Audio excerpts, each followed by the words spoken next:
Esta vesprada, com a regidor d'Esports, he assistit al partit de tenis taula de la Superdivisió Nacional Masculina.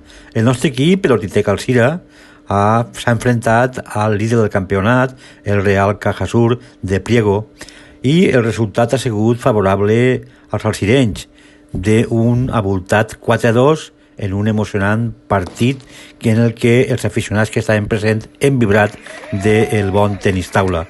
Avui el tenis taula alzireny es jugava la permanència en la màxima categoria del tenis taula d'Espanya.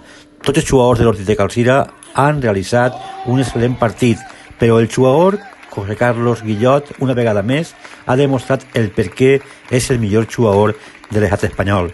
Des del Departament d'Esports volem felicitar al president Ángel Balaguer, a la seva junta directiva i a tots els jugadors que formen part d'aquest gran club, perquè en este resultat d'avui, el d'esta vesprada, la pròxima temporada, este club continuarà militant en la Superdivisió Nacional Masculina del tenis de taula d'Espanya.